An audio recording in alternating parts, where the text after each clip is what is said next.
ഒന്നും മിണ്ടാതെ ദേവൻ മുറിയിൽ നിന്ന് പുറത്തേക്ക് വന്നു. മേശമേൽ ഇരിക്കുന്ന ജഗ്ഗിൽ നിന്ന് വെള്ളം എടുത്തു കുടിച്ചു. മുറിയിലേക്ക് പോയി. ആ, ഇത്ര വേഗം വന്നോ? അമ്മയുടെ അടുത്ത് പോയിട്ട് സീത ചിരിച്ചുകൊണ്ട് ചോദിച്ചു. എന്തേ മുഖം വാടിയിരിക്കുന്നത്? അമ്മ ചീത്ത പറഞ്ഞു. അപ്പോൾ ദേവൻ പറഞ്ഞു, ഒന്നും പറഞ്ഞിട്ട് കാര്യമില്ല. ഈ പാപത്തിൻ്റെ പങ്കും അനുഭവിക്കേണ്ടി വരുമല്ലോ എന്നോർക്കുമ്പോൾ മറ്റൊരു കൂടപ്പിറപ്പും ഇല്ലാതെയായല്ലോ. ഞാൻ പറഞ്ഞതല്ലേ അമ്മയോട് ഒന്നും പറയാൻ പോവണ്ടെന്ന്. ഞാനതല്ലേ മിണ്ടാതെ ഇരിക്കുന്നത് എന്ന് സീത പറഞ്ഞു. സാരമില്ല ദേവേട്ട, ഉറങ്ങാൻ നോക്കൂ, നാളെ പോകേണ്ടതല്ലേ. ദേവൻ ഒന്നും മിണ്ടിയില്ല. സീതയ്ക്ക് മനസ്സിലായി ദേവേട്ടന് നല്ല വിഷമമായി എന്ന്. അമ്മയുടെ സ്വഭാവം ആർക്കും മാറ്റാൻ കഴിയില്ല. അത് നന്നായി സീതയ്ക്ക് അറിയാം. നേരം പുലർന്നു. സീത നേരത്തെ ഉണരും. കുളിച്ചിട്ടേ അടുക്കളയിൽ കയറൂ. അപ്പോഴേക്കും വിലാസിനി പാത്രമൊക്കെ കഴുകി അടുക്കള തുടയ്ക്കും. പുറം പണിക്ക് നിൽക്കുന്നവളാണ് വിലാസിനി. അടുക്കള പണിക്കാണ് ശ്യാമള വരുന്നത്.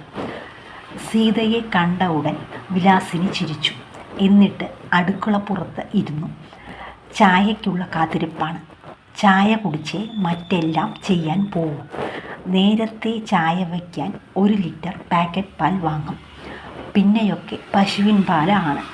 ചായ വെച്ച് വിലാസിനിക്ക് കൊടുത്തു. അപ്പോഴാണ് അമ്മയുടെ വരവ്. അമ്മയെ കണ്ടതും വിലാസിനി പെട്ടെന്ന് മാറിയിരുന്നു.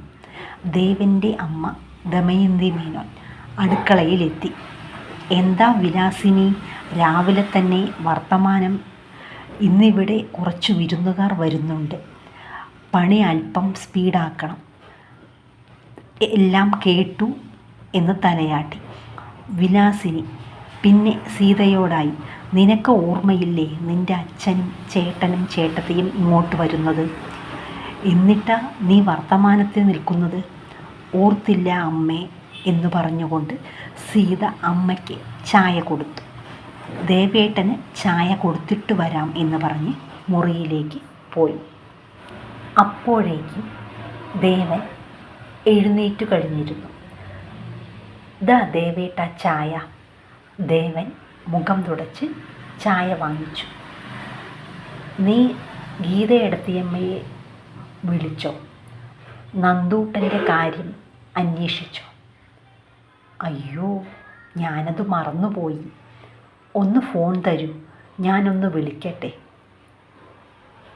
നിനക്ക് ലാൻഡ് ലൈനിൽ നിന്ന് വിളിച്ചൂടെ എന്ന് ദേവൻ ചോദിച്ചു.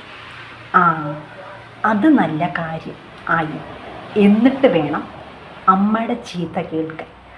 ദേവൻ ചിരിച്ചുകൊണ്ട് മൊബൈൽ കൊടുത്തു. എന്നിട്ട് പറഞ്ഞു, അതെ, പെട്ടെന്ന് വയ്ക്കണം, അല്ലെങ്കിൽ അമ്മ ഇവിടേക്ക് വരും.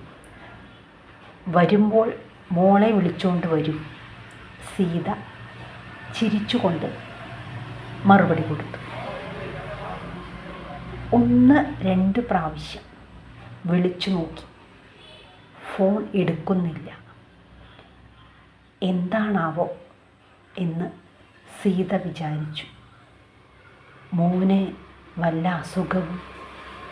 തുടരും.